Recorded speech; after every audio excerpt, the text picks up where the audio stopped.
The ballroom at Ashworth House, the glittering jewel of the London season, fell utterly silent. Not a whisper, not the rustle of silk, not even the intake of breath. 200 members of the ton froze, their eyes locked on the archway. He stood there, the Duke of Riventon, a man made of ice and power, and he was staring at her. The woman he had publicly destroyed, the woman who had vanished without a trace. A year ago, she was a penniless companion. Tonight, she was draped in Parisian jewels, and she was smiling, ready to remind them all that a shattered heart can be forged into a weapon. The orchestra in the Ashworth ballroom was playing a vibrant waltz by Strauss, a confection of sound designed to make the diamonds on display glitter all the brighter. The air was thick with the scent of hothouse roses and expensive French perfume. It was the absolute zenith of the London season, and at its centre, holding court near the towering champagne fountain, stood Alaric Thorne, the Duke of Riventon. He was a man who commanded attention without ever seeking it. Tall, with dark hair and eyes the colour of a winter storm, Alaric was the prize of the ton. He was also devastatingly, cruelly single. Mothers pushed their daughters toward him with the subtlety of war strategists, and the young ladies themselves blushed and stammered in his presence. He regarded them all with a polite, Arctic disinterest. "Your Grace," simpered Lady Cordelia Croft, tapping his arm with her fan. "You are terribly distracted tonight. One might think you are waiting for someone." Alaric offered her a smile that did not reach his eyes. "One might be mistaken, Lady Cordelia. I am merely admiring the architecture." His gaze swept the room, bored, until the music, mid-crescendo, suddenly faltered. The violins trailed off into a discordant squeak. The chatter died, rolling back upon itself like a wave receding from the shore. 200 pairs of eyes turned in unison toward the grand staircase. The butler, a man named Jennings, whose voice had announced 1,000-year-old bloodlines, seemed to uncharacteristically stumble over the name. Announcing Mademoiselle Seraphina Hayes and Mr. Julian Dubois. A collective gasp, sharp and sudden, was the only sound. Alaric Thorne, the Duke of Riventon, dropped his champagne flute. It shattered on the marble, the sound echoing like a pistol shot in the profound, suffocating silence. She stood at the top of the stairs. It was Seraphina. But it wasn't. The Seraphina Hayes he had known, the Seraphina he had destroyed, was a gentle creature. She had been his mother's companion, always dressed in modest grey or brown, her brilliant auburn hair tucked dutifully into a severe bun. She had a shy smile and eyes that saw the good in a world that had offered her very little of it. This woman was a phoenix. Her hair was a blaze of glory, styled in the latest, most daring Parisian fashion, held back by a cascade of what looked, to Alaric's trained eye, to be very real diamonds. Her gown was the colour of a midnight sky, a deep, shimmering velvet that clung to curves he had only ever dreamed of. Pearls dripped from her ears and throat. She was not just beautiful. She was magnificent. And she was not alone. The man beside her, Julian Dubois, was sharp, elegant, with a distinctly Gallic cut to his suit and a protective hand on her elbow. But it was Seraphina's expression that held the room captive. The shy, gentle girl was gone. In her place was a woman of absolute, terrifying poise. Her chin was high, her gaze swept the ballroom, missing nothing, acknowledging no one. And then her eyes, the same soft, dough-brown eyes he had once drowned in, found his. They held no love, no pain, no flicker of recognition. They held only a cool, assessing indifference, as if he were a piece of furniture she was considering purchasing, and had just found wanting. A year ago, in the gardens of his own estate, he had called her a scheming, penniless nobody. He had watched her face crumble, watched the light in those eyes extinguish, and had forced himself to walk away as her sobs tore through the quiet afternoon. He had done it to save her, and now here she was, not penniless, not a nobody, and certainly not broken. As Seraphina Hayes descended the staircase, the silence in the ballroom was no longer just quiet. It was a tangible thing, a heavy, vibrating dread. Everyone there had witnessed her humiliation, and now they were witnessing her resurrection. The Ton had just realized this was not a party. It was a reckoning. 1 year and 3 months prior. Riventon Park. The rain had been relentless for a week, trapping the household in the oppressive quiet of the grand estate. Seraphina Hayes, companion to the Dowager Duchess Eleanor Thorne, had found a moment of peace in the library, a volume of Keats in her lap. She had been employed by the Dowager for 6 months, a post she acquired through a distant clerical relative. She was an orphan, intelligent but impoverished, and the Dowager Duchess was a notoriously difficult employer. But Seraphina endured because Riventon Park held something she had never expected to find. Alaric. The Duke was supposed to be in London. He rarely visited the family seat. But he had arrived 3 weeks ago, storm cloud expression and all, and had not left. He found her in the library. He said nothing, simply sat in the armchair opposite her, and watched her read. This became their ritual. He would sit, she would read, and an unspoken understanding grew in the silence. He, who was suffocated by the demands of his title, she, who was invisible to everyone but him. One night, during a thunderstorm, the power of the house failed. She was reading by candlelight. He took the book from her hands. "You'll ruin your eyes, Miss Hayes," he murmured. His voice was a low rumble that seemed to vibrate in her very bones. "It is my only indulgence, Your Grace," she replied, not looking up. "Let me." He took the book and began to read aloud, his voice weaving the poetry into the sound of the storm. It was there it began. Stolen glances over dinner. Accidental. Meetings in the rose garden. A shared sense of humor. A shared loneliness. He was the Duke, and she was the companion. It was impossible. It was scandalous, and it was inevitable. He kissed her for the first time in the old ruined abbey on the edge of the estate. It was a desperate, hungry kiss that tasted of rain and unspoken promises. "This is madness, Alaric," she whispered, her hands tangled in his rain-soaked hair. "Then let me be mad," he breathed against her skin. "Sarah, you are the only real thing in my life." For 2 months, they lived in a secret, sun-drenched idyll. He planned to defy his mother, to defy the Ton. He would make her his duchess. Then Lord Marcus Croft arrived. Croft was a man who smiled too much and whose eyes held a reptilian stillness. He was the son of a new money baron, but he wielded an old money power. Alaric found him in the study with his mother, the Dowager. "Ah, Riventon," Croft said, sipping the Duke's finest brandy. "Your mother and I were just discussing the precarious nature of your family's finances." Alaric froze. "My finances are in perfect order." "Are they?" Croft slid a piece of paper across the desk. It was a letter written in Alaric's late father's hand, pledging support to a French revolutionary faction, an act of high treason. "This is a forgery," Alaric said, his blood turning to ice. "Is it?" Croft smiled.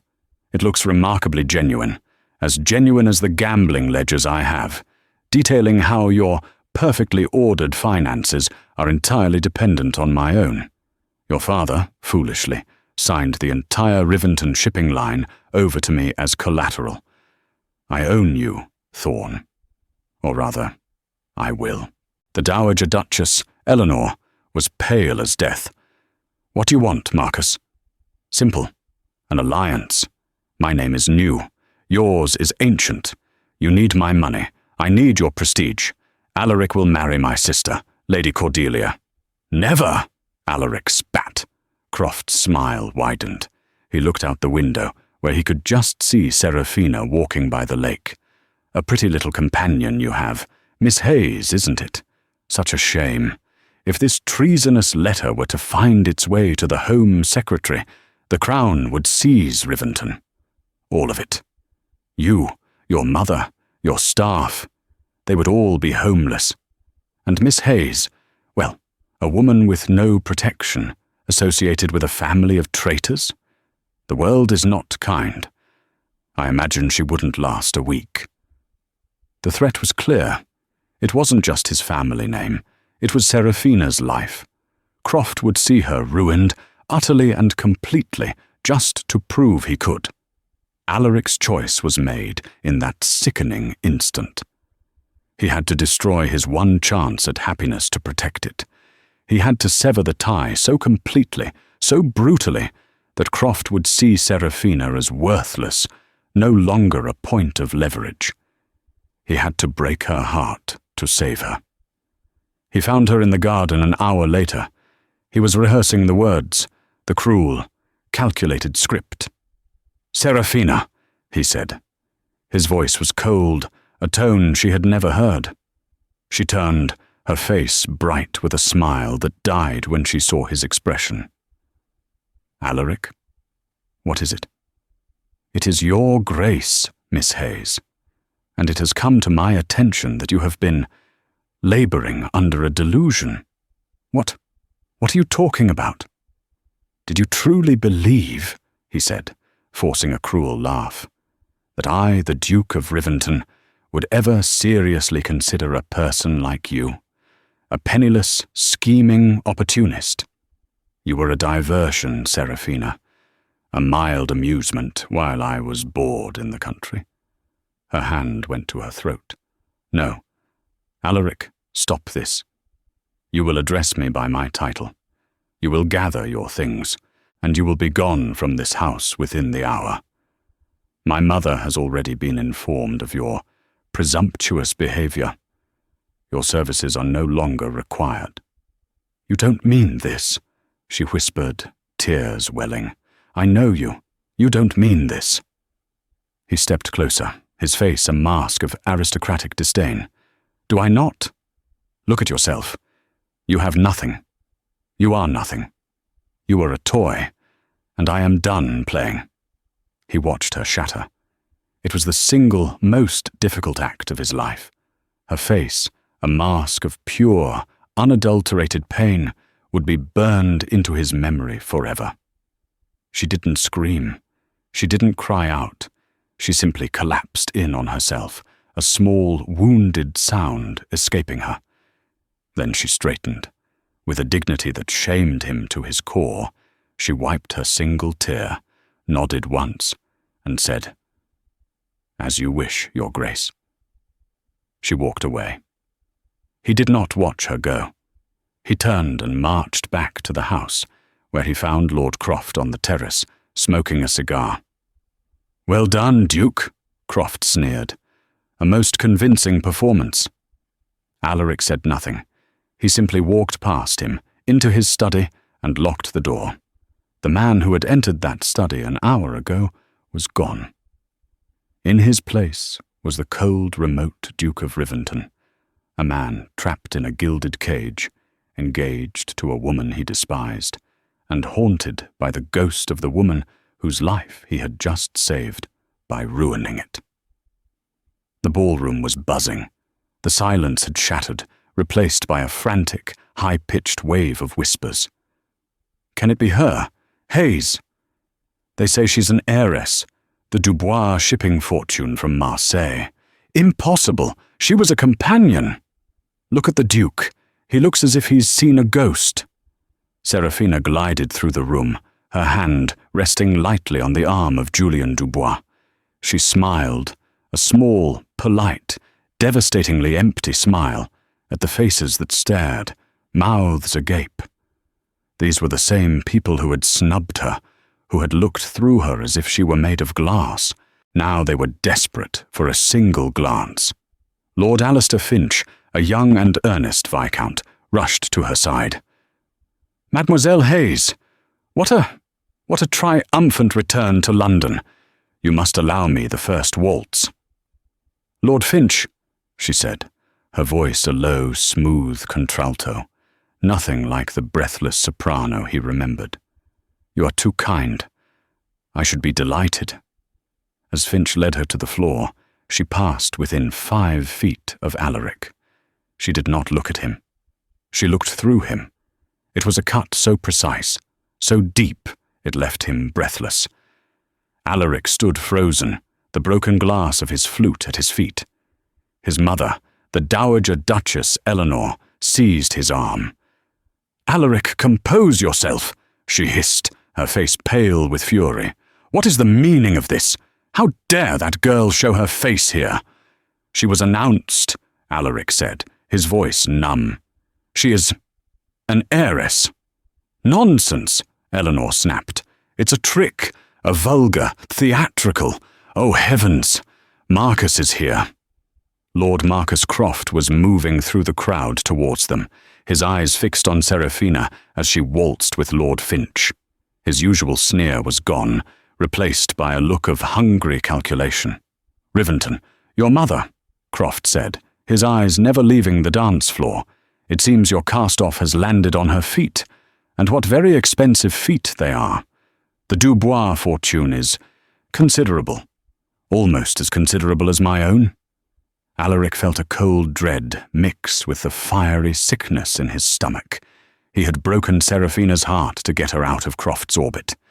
Now, her newfound and very real fortune had made her a bigger, more glittering prize than ever. The waltz ended. Seraphina, flushed and smiling, a real smile for Lord Finch, Alaric noted with a pang of jealousy, was led from the floor. Alaric knew he had seconds. He had to know. He had to hear her voice. He intercepted her as she headed for the terrace, blocking her path. "Seraphina." She stopped. She slowly raised her eyes to his. Up close, he could see the changes. The year of pain had carved her face into something stronger, sharper. The innocence was gone, replaced by a chilling self-possession. "It's Miss Hayes," she corrected him softly, as if speaking to a slow-witted child. "And you are in my way, Your Grace." "Sarah, please, I had to," he stammered, the words he had practiced for this impossible scenario vanishing. "You had to?" she asked, a small, curious smile playing on her lips. It was a smile that terrified him. "Did you have to call me an opportunist? Did you have to inform your mother I was presumptuous? Or did you simply have to ensure I was thrown out without a reference, to starve or worse? Which part, precisely, was a requirement of your ducal duties?" "You don't understand," he bit out, desperate. "I was protecting me," she finished, and this time she laughed. It was not her laugh. It was a cold, brittle sound. "Do not insult my intelligence, Your Grace. You insulted my character, my heart, and my very survival. That is quite enough. Now, if you will excuse me, Mr. Dubois is waiting. He finds the English aristocracy so predictable." She made to step around him. He instinctively reached for her arm. The instant his fingers grazed the velvet of her glove, she flinched. It was a small, violent, involuntary movement, as if he had burned her. Her face, so cool and controlled, finally broke. A flash of the raw, agonizing pain he remembered from the garden contorted her features. It was there for only a second, but it was enough. She snatched her arm back. "Do not ever," she whispered, her voice shaking with a fury that was almost venomous. "Touch me again." She turned and walked away, leaving Alaric Thorne standing alone in the middle of the ballroom, the whispers rising around him like the tide. He had come here tonight, the master of his universe, a duke trapped in a hell of his own making. He was now just a man, publicly snubbed by the heiress of the season, the very woman everyone knew he had brutally cast aside. The game had changed, and Seraphina Hayes was no longer a pawn. She was the queen. Seraphina did not return to the ballroom. She was escorted to her carriage by Julian Dubois, leaving the party in tatters before midnight. The ton was ecstatic. It was the greatest scandal in a decade. The next morning, the Morning Post had only one story. The companion's return. Miss Hayes, the Dubois heiress, takes London by storm. In his Mayfair townhouse, Lord Marcus Croft read the paper with growing irritation. His sister, Lady Cordelia, pouted into her breakfast. "It's not fair," she whined. "Everyone was talking about her, not me, and Alaric. He looked at her like that." "Quiet, Cordelia," Marcus snapped, tossing the paper into the fire. "This complicates matters." His plan had been simple. Marry his sister to Riventon, cementing his control over the Thorne name and assets. He had the Duke exactly where he wanted him, trapped, miserable, and obedient. But Seraphina's return changed the arithmetic. She was now, by any measure, a more suitable match than Cordelia. She had a fortune that rivaled his own, and she clearly had a vendetta against Alaric. A woman scorned, with millions in her purse. That was a dangerous combination, or, he mused, a useful one. Perhaps, he said to himself, the Duke needs a reminder of who holds the reins. He decided to pay a visit. Meanwhile, in a handsomely appointed townhouse on Grosvenor Square, the house Seraphina now rented, she was in a very different sort of meeting. "He is exactly as you described," Julian Dubois said, pouring 2 cups of tea. He was not a guardian or a relative, but the executor of the Dubois will. His father had been a dear friend of Seraphina's estranged grandfather, a French shipping magnate who had spent years searching for his only heir. He had found her, via his agents, just weeks after she had been thrown out of Riventon, a broken, desperate girl, hiding in a miserable London boarding house. The old man had died before they could meet, leaving Seraphina his entire vast fortune. Julian, a brilliant and fiercely protective lawyer, had spent the last year not just teaching her how to manage her new life, but investigating the old one. "He is tormented, Sarah," Julian said gently, using the name only he was permitted. "He is a coward," Seraphina said, staring into the fire. "He looked at me. He tried to touch me, and I wanted to be sick. All that pain, Julian. A year of it. I spent nights wondering if I should just end it. All because he was bored." "I do not believe it was boredom," Julian said quietly. "My sources in London have been busy. The Duke of Riventon is heavily entangled with a Lord Marcus Croft. It seems the late Duke was not only a traitorous sympathizer, but a degenerate gambler. Croft holds all the markers, and he is set to marry his sister, Cordelia, to the Duke. An alliance Riventon seems to despise." Seraphina looked up, her eyes sharp. "What are you saying?" "I am saying a man like Riventon doesn't destroy the only thing he loves for amusement. He does it because he has a gun to his head, or in this case, someone he loves has a gun to their head." Seraphina's teacup rattled in its saucer. "Me. He did it. To protect me? From Croft?" "It is a strong hypothesis," Julian said. "He humiliated you to make you worthless as leverage. He made you a pariah, so Croft would have no interest in you. What he could not have anticipated," Julian smiled thinly, "is that you would return as one of the wealthiest women in Europe." Seraphina's mind reeled. the cruelty, the coldness, the look in his eyes. Had it all been an act of protection? The thought was so painful, so profound, it almost brought her to her knees. It was one thing to hate him for his cruelty. It was another, far more complex thing to pity him for it. "If it's true," she whispered, "he is a greater fool than I ever imagined, and he is still trapped." "He is," Julian agreed. "And now, Croft has 2 prizes he desires, the Riventon title and the Dubois fortune. He will likely try to secure both, which means, my dear, he will be coming for you." "Let him come," Seraphina said, a new, cold fire entering her eyes. She was no longer just playing for revenge. She was playing for a very different kind of justice. A knock came at the door. The butler entered. "Mademoiselle," he announced, "a Lord Marcus Croft is here to call."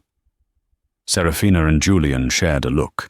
She stood, smoothing her skirts. "Show him in, Baines. The game, it seems, has begun." For 2 weeks, Seraphina held court. She was a meteor, and the Tun orbited her. She attended the opera, hosted salons, and politely but firmly turned down no fewer than 20 proposals of marriage. Lord Marcus Croft was her most devoted shadow. He sent her flowers. He cornered her at balls. He was oily, charming, and utterly transparent. "You and I, Miss Hayes," he'd murmured to her over lemonade at a garden party, "we are a different breed. We understand that money is power, and old titles are just decoration." "An interesting theory, Lord Croft," she'd replied, fanning herself, "though I find some decorations are quite tarnished." Alaric, meanwhile, watched from a distance, trapped in his own personal hell. He was forced to squire Lady Cordelia to these same events, to watch Croft circle Seraphina like a shark. Every time Seraphina laughed at something Croft said, it was a knife in Alaric's gut. Did she not see the danger? Or worse, was she so blinded by her hatred for him that she would fall for the very man who had caused their ruin? He was engaged to Cordelia. The contracts were being drawn up. The treasonous letter hung over his head, a guillotine blade waiting to fall. He was cornered. He took to riding in Hyde Park at dawn, the only time he could escape his mother, his fiancée, and his conscience. He would ride his black stallion, Titan, until they were both slick with sweat, trying to outrun the image of Seraphina's face when he'd called her a toy. One blustery morning, he was doing just that, galloping hard along the track of Rotten Row. He rounded the bend near the Serpentine and pulled Titan to a rearing halt. Ahead of him, a rider was in serious trouble. A chestnut mare was bucking wildly, spooked by a branch that had cracked and fallen in the high wind. The rider, clearly skilled, was nonetheless losing the battle. As Alaric watched in horror, the rider lost their seat and was thrown, landing in a heap on the muddy grass. He was off Titan in a second, running. "Are you all right?" The figure groaned and sat up, pushing a mud-splattered riding hat off their face. It was Seraphina. "Alaric!" she gasped, dazed, her hand going to her side. The world stopped. All the masks, the cold duke, the indifferent heiress, vanished. There was only Sarah on the ground, possibly hurt. "Sarah! My God, are you injured?" He knelt beside her, his hands hovering, afraid to touch her after her last warning. "Where does it hurt? Can you move?" I think so," she winked, pushing herself up on her elbows. "My ankle. I twisted it when I fell." The chestnut mare, its panic subsided, was now grazing peacefully a few yards away. "Here." He didn't ask. He slid one arm under her back and the other beneath her knees, lifting her as if she weighed nothing. She was so light. She let out a sharp cry, but it was one of surprise, not pain. "Alaric, put me down. I am fine. You are not fine, he said grimly, carrying her toward a fallen log. You are covered in mud, and you are favoring your ankle. Sit. He deposited her gently on the log. Her face was smudged with dirt, her hair falling from its pins. She looked, for the first time in a year, like his Seraphina. The vulnerability was back, and it broke his heart all over again. He knelt, his hands moving to the delicate boot on her left foot. May I? She stared at him, her chest rising and falling rapidly. She was trapped by his concern, disarmed by his sudden, raw sincerity. She gave a small, jerky nod. His touch was gentle as he worked the boot loose. You always did ride too fast, he murmured, a ghost of their past, a shared memory of a race they'd had at Riventon. And you always were an overbearing brute, she whispered back, the old intimacy surfacing before she could stop it. He eased the boot off. Her ankle was already swelling. It's a sprain, he said, his voice thick. Sarah, He looked up, and his eyes met hers. The storm was there, but it wasn't cold. It was anguished. I am so sorry, he breathed. For the fall, or for everything? She asked, her voice barely audible. For everything, he said, his gaze locked on hers. Sarah, you have to get away from London. You must get away from him, from Croft. And why? She said, her defenses snapping back into place. Should I listen to you? The man who is about to marry his sister? Because he is dangerous. Because he is the reason. Alaric, there you are. The voice was like a bucket of ice water. Lady Cordelia Croft, accompanied by her brother, was cantering toward them. Alaric shot to his feet, his mask of cold indifference slamming back into place. He turned, physically shielding Seraphina from their view for a moment. What are you doing on the ground, Duke? Marcus Croft asked, his eyes narrowed, taking in the scene. Alaric, dishevelled, Seraphina, bootless on a log, the two horses nearby. And with Miss Hayes, an early morning rendezvous. How scandalous! Alaric's face hardened into granite. Miss Hayes had a fall. I was rendering assistance, as any gentleman would. He turned back to Seraphina, but the man who had held her hand was gone. The Duke of Riventon was back. You should be more careful, Miss Hayes, he said, his voice loud enough for the Crofts to hear. A new fortune cannot, it seems, buy you a secure seat on a horse. You are fortunate I was here to prevent you from making more of a spectacle of yourself. Seraphina's face, which had been soft with confusion and a dawning understanding, closed like a steel trap. The pain in her eyes was quickly replaced by a glacial fury. Thank you for your assistance, Your Grace, she said, her voice dripping with contempt. Lord Croft, would you be so kind as to help me to my horse? This gentleman has done quite enough. Croft dismounted, a triumphant smirk on his face. Of course, mademoiselle. Riventon, you look a mess. You should go home. Alaric watched, his fists clenching, as Croft helped Seraphina to her feet, his hands lingering on her waist. He watched her limp to her horse, refusing to look back at him. She was handed up by the man who had orchestrated their entire tragedy, and she rode away at his side. Alaric was left alone in the mud, the scent of her lemon verbena perfume on his hands, the echo of her pained gasp in his ears. He had tried to warn her, and in doing so, had only succeeded in pushing her directly into the viper's nest. Seraphina was furious, but beneath the fury, for the first time, was a seed of doubt. You have to get away from him, from Croft. Because he is the reason. Alaric's words echoed in her mind. The look in his eyes before the Crofts arrived, it wasn't the look of a man who was bored. It was the look of a man in a cage, watching a tiger approach the person he was helpless to protect. When she returned to Grosvenor Square, Julian Dubois was waiting. He had news. "I have it," he said, his voice grim. He held up a sheaf of papers. "My agents in Paris have been working for months. The treasonous letter from the late Duke. It is a masterful forgery, but a forgery nonetheless. The ink is new, chemically aged. The paper, while old, is from a different stock than the Duke's usual stationery." Seraphina sank into a chair. "So it's fake. The entire leverage is a lie, a brilliant, calculated lie. But there is more." Julian sat opposite her. "The gambling debts are real. The late Duke was a fool. But he wasn't gambling against a dozen different houses. He was gambling against one.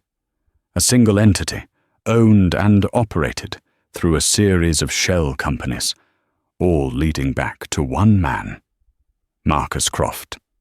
Croft didn't just hold the late Duke's markers, he actively, systematically ruined him, creating the very debt he now uses as leverage." "My God," Seraphina whispered. "He engineered the entire thing, the debt, the fake treason, all to force Alaric to marry his sister and gain control of the Riventon assets." "Precisely," Julian said. "Alaric is trapped by a ghost story. He is sacrificing his life, and yours, for a family honor that was destroyed by a fiction." Seraphina closed her eyes. The cruelty in the garden, the coldness at the ball, the public snub in the park. It was all a desperate, misguided attempt to protect her. He wasn't a monster. He was a martyr. A fool, perhaps, but a martyr. He doesn't know the letter is a fake, she realized. He truly believes he is saving his family name from a charge of treason. And he believes, Julian added, that Croft has the power to ruin you, which he did a year ago, but not anymore. A new resolve settled over Seraphina. This was no longer about revenge. It was about liberation. "He's a prisoner, Julian. We have to free him." "Croft is moving quickly," Julian warned. "The wedding is set for the end of the month. He is pressing Alaric, no doubt sensing his resistance. He will want the contract signed." "Then we must move faster," Seraphina said, standing. "We need to get this proof to Alaric, but we cannot be seen. Croft is watching him, and after this morning, he's certainly watching me." "He needs a public confrontation," Julian mused, "a place where Croft cannot simply silence him." "I have an idea," Seraphina said, a slow, dangerous smile spreading across her face. "The Ton loves a spectacle. Let us give them one they will never forget. We will host a ball, a masquerade." Alaric was in his study, a bottle of brandy and a pistol on the desk in front of him. He was not suicidal. He was just tired. His mother had berated him for an hour about the spectacle in the park. Cordelia had been smug. Croft had been silent, which was worse. He had the marriage contracts in front of him. Signing them meant condemning himself to a life of misery, but it kept his family name safe, and, he hoped, kept Seraphina out of Croft's crosshairs. But she wasn't out of his crosshairs. He saw how Croft looked at her. He knew, with a sickening certainty, that as soon as Alaric was securely married to Cordelia, Croft would turn his full attention to Seraphina. He had failed. His grand sacrifice had been for nothing. A sharp rap came at his window, the one that led to the private gardens. He froze. He grabbed the pistol. He pulled back the heavy velvet curtain. A figure stood in the rain, cloaked and hooded.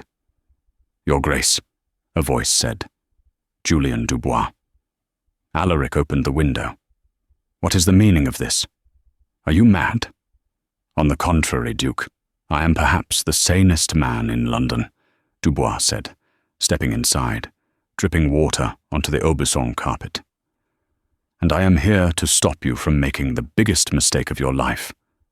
Again." "Get out," Alaric growled.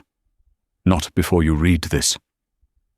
Dubois threw the file from his coat onto the desk. "This is a sworn affidavit from the most respected paper expert in Paris. The treasonous letter that Lord Croft holds over your head. It is a fake." Alaric stared at him, then snatched the papers. He read. His hands began to shake. The ink, the paper stock, the forgery, and the debts, Dubois continued, his voice relentless, were systematically manufactured by Croft himself. He is not your family's creditor. He is its predator. He has been playing you, Your Grace, from the very beginning. Alaric sank into his chair, the papers rattling in his grasp. A fake. It was all a fake. The year of self-loathing, the cruelty he'd inflicted on Seraphina, all for a lie. "He built your cage, Duke," Dubois said, "and you willingly locked yourself inside it. The question is, what are you going to do now?" Alaric looked up, the storm in his eyes now a raging tempest. The cold, controlled Duke was gone. In his place was a man who had just been given a reason to fight. "He is attending the Abernathy masquerade on Friday, is he not?" Alaric said, his voice low and dangerous. "He is." "As are we," Julian replied. "No." Alaric stood, tossing the brandy bottle into the fireplace, where it shattered. "You are attending the Abernathy ball. I, however, will be at Grosvenor Square. Miss Hayes is hosting her own masquerade." An invitation had been delivered that afternoon, an audacious move. Seraphina was challenging the ton to choose, the old guard at the Abernathys or the new sensation at her own. She knew, Alaric realized. She set the trap. "She did," Julian confirmed. "She is a remarkable woman. She is giving you the stage, Your Grace. Do not fail her this time." "He will be there," Alaric said, more to himself than to Dubois. "He won't be able to resist. A public ball, hosted by her. He'll see it as his final victory lap. And we," Julian said, "will see it as his execution." The ballroom at Seraphina's Grosvenor Square residence put Lady Ashworth's to shame. It was a sea of black, white, and gold. The theme was Midnight in Venice, and the ton, sniffing a far greater spectacle, had abandoned the Abernathy ball in droves. The place was packed. Everyone was masked. A beautiful harlequin, a sinister plague doctor, a dozen domino-caped gentlemen. It was impossible to tell duke from baron, heiress from debutante. Seraphina stood on a raised dais, dressed as Artemis, the huntress, complete with a silver bow, a prop, and a crescent moon tiara in her auburn hair. Her mask was simple silver lace. Julian Dubois at her side was a masked cardinal. They scanned the crowd. "He's here," Seraphina murmured. "I saw him enter. He's dressed as Pluto, king of the underworld." "How fitting." "And Riventon?" Julian asked. "He arrived 10 minutes ago, dressed as a gladiator. He's by the French doors." Alaric was a coiled spring. He watched Croft, in his dark, imposing Pluto costume, circle Seraphina. He was preening, confident, already acting the master of the house. He cornered Seraphina near the orchestra. "A stunning event, mademoiselle." Croft's voice, barely muffled by his mask, oozed possession. "A fine prelude to our future." "Our future, Lord Croft?" Seraphina's voice was light, musical. "But of course, Riventon is a closed chapter. He signs the contracts tomorrow. His sister is manageable. But you, my dear, you are a prize, and I always get what I want." "Do you?" Seraphina asked. From across the room, Alaric began to move. He cut a path through the dancers, his gladiator costume, all black leather and burnished metal, making him seem like a figure of vengeance. He reached them just as the clock began to chime for midnight. "The night is over, Croft," Alaric's voice boomed. Croft turned, startled. "Riventon? You should be with my sister. You are off your leash." "My leash, it seems," Alaric said, "was a phantom." As the clock struck the 12th chime, Seraphina raised her hand. The music stopped. "Ladies and gentlemen," her voice, amplified by the sudden silence, rang out. "Midnight is upon us. It is time for the unmasking." A playful cheer went up from the crowd, quickly dying as they sensed the tension on the dais. "Lord Croft," Seraphina continued, her voice turning to steel, "why don't you begin? Show us all who you truly are." Croft laughed, but it was strained. "As you wish." He removed his mask. "Marcus Croft at your service." "We know your name," Alaric said, moving to stand beside Seraphina. He too removed his helmet. The crowd gasped, the Duke and the heiress side by side. "We are here to discuss your character," Alaric continued. "Alaric, this is not the place," Croft hissed, his face darkening. "You are making a fool of yourself." "No," Alaric said. "You did that for me. For a year you have held a forged letter of treason over my family. For a year you have used it to blackmail me into a marriage I do not want, all to seize assets you illegally acquired by systematically bankrupting my father." The silence in the room was absolute. This was 1,000 times more shocking than Seraphina's first appearance. "You are insane," Croft spat, looking for an exit. "He's drunk." "Am I?" Alaric nodded to Julian Dubois. The Cardinal stepped forward, removing his mask. "Julian Dubois, barrister. I have here." He held up the file. "Expert testimony proving the treasonous letter is a forgery. And I have here," he held up a second file, "the complete financial trail showing Lord Croft's illegal acquisition of the late Duke's debts." Croft's face went white. He was trapped. "But more than that," Seraphina said, stepping forward, her voice shaking with righteous fury. "You are a man who destroys lives for sport.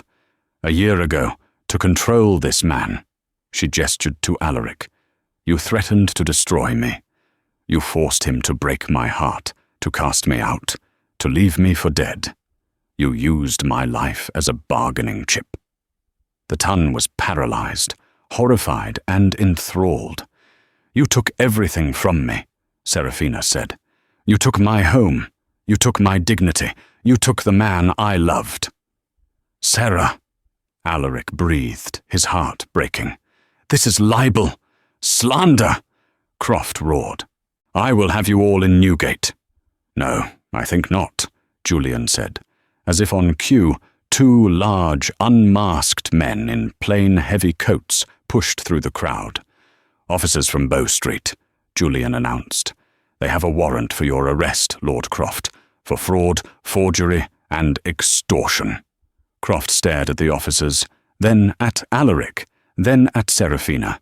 His eyes were wild. He was ruined. In a fit of pure, animalistic rage, he lunged, not at Alaric, at Seraphina. You did this, you witch!" He never reached her. Alaric, his gladiator training forgotten, his aristocratic bearing gone, moved with the speed of a brawler. He hit Croft with a right hook that sent the man crashing backward into the champagne fountain. Croft went down in a spray of champagne and shattered glass. The crowd screamed. The Bow Street runners hauled him to his feet, bloody and soaked. "Take him away," Alaric commanded, breathing heavily. He turned to Seraphina, his hands clenched. She was staring at him, her eyes wide, tears streaming down her face. She hadn't flinched. The Dowager Duchess, Eleanor, who had been watching from the alcove, pushed her way through the crowd. She looked at her son, then at the weeping Seraphina. The year of coldness, of calculation, of denial, broke. "Miss Hayes," the Dowager whispered, "what my son, what we did to you, it is unforgivable. But he did it to save the family. He did it, and it has destroyed him." Seraphina looked at the proud, broken Duchess. Then she looked at Alaric. He stood amidst the wreckage of the party, the hero and the fool, his heart in his eyes for the entire world to see. She stepped forward, past her crying, defeated mother-in-law-to-be, past the stunned crowd, and put her hand on Alaric's chest. "You were a fool, Alaric Thorne," she whispered, her voice choked with tears. "I know," he whispered back, covering her hand with his. "You were an arrogant, noble, misguided fool, and you nearly cost us everything." "I know." She looked up at him, the silver mask still in her other hand. "And I have never loved you more." She rose on her toes and kissed him. The silence of her arrival was nothing compared to the silence of this. It was a kiss that sealed a year of pain, a kiss of forgiveness, a kiss of a new beginning. The Tun, silent for a beat, processing the entire unbelievable drama, finally broke into a wave of thunderous, shocked applause. The fallout was immediate and spectacular. Lord Marcus Croft was tried and found guilty. The Tun, which had adored him a month prior, now pretended they had always known he was a villain. His sister, Lady Cordelia, feigned a nervous collapse and fled to Bath, her reputation and marriage prospects in ashes. The Thorne family name, far from being ruined, was restored. The story of the Duke's noble sacrifice, as the papers now called it, and the heiress's brilliant vindication was the stuff of legends. But for Alaric and Seraphina, the world had shrunk to the quiet garden of her townhouse. The noise of the world was gone. They sat on a stone bench, the autumn air crisp around them. It had been a week since the ball. "My mother," Alaric said, staring at his hands, "has taken to her bed. Not from shame, but she claims from the sheer melodrama of it all. She has, however, requested you for tea. She says she needs to learn how to properly manage a fortune." Seraphina smiled. "She is a formidable woman." "She is," Alaric agreed. "I am sorry, Sarah, for her part in it. She was afraid." "We were all afraid," Seraphina said softly. She looked at him, truly looked at him, for the first time without pain or anger. The haunted Arctic Duke was gone. He just looked tired and human. "Alaric," she said, "when you stood in that garden at Riventon and said those things to me, I thought my life was over. I spent a year rebuilding myself. I built an armor of velvet and diamonds so no one could ever hurt me like that again. And I built one of us," he said, his voice rough. "It seems we were both trapped in prisons of our own making. When I saw you," she continued, "at the Ashworth ball, all I wanted was to make you hurt the way you hurt me. I wanted you to see what you had thrown away. You succeeded," he admitted with a grimace. "That night was the worst of my life, until I saw you in the park and I thought, for a moment, I might get to touch you again. And then I had to be cruel again, to push you away from Croft. It nearly killed me, Sarah." She reached out, tracing the line of his jaw. "You are a fool, Alaric Thorne. You should have trusted me. You should have come to me. We could have fought him together." "I couldn't," he whispered, turning his face to kiss her palm. "He had you. His threat was you. I could risk my name, my fortune, even my life. I could not risk yours. So instead," she said, a small, sad smile on her face, "you risked my heart. A risk I will spend the rest of my life making up to you," he vowed, his eyes, so long stormy, finally clear. "If you will let me. Seraphina Hayes, you are the most brilliant, terrifying, and wonderful woman I have ever known. I do not deserve you. I threw you away once to save you. I will not make that mistake again. Can you ever forgive me? Can you marry me?" Seraphina looked at this man, this duke, this gladiator, this fool. He was right. It would take time. The scar of his betrayal, even a betrayal born of love, was deep. But her love was deeper. "I can forgive you, Alaric," she said, "and I will marry you, on one condition. Anything. No more noble sacrifices. We face the monsters together. Understood?" He surged forward, pulling her off the bench and into his arms, kissing her with all the pent-up desperation of a year lost. "Together," he promised against her lips. "Always. Together." 3 months later, the Duke of Riventon married Seraphina Hayes in the society wedding of the century. The ton whispered, of course. They whispered about her money. They whispered about his temper. But most of all, they whispered about the way he looked at her. The Duke, they said, who had once been made of ice, now looked at his Duchess as if she were the sun. And they all went silent, not in shock this time, but in simple, unadulterated awe. The greatest dramas aren't just about love, they're about survival. Seraphina and Alaric had to survive betrayal, public humiliation, and the schemes of a powerful enemy. They prove that sometimes you have to burn everything to the ground to build something real from the ashes. Their silence was the sound of a world changing, and their love was the noise that followed. What did you think of Seraphina's incredible transformation? Was Alaric's sacrifice noble or just plain foolish? Let me know your thoughts in the comments below. If you loved this story of drama, revenge, and passionate romance, please don't keep it a secret. Hit that like button, share this video with a friend who loves a good story, and most importantly, subscribe to the channel for more tales like this every week. Thank you for listening.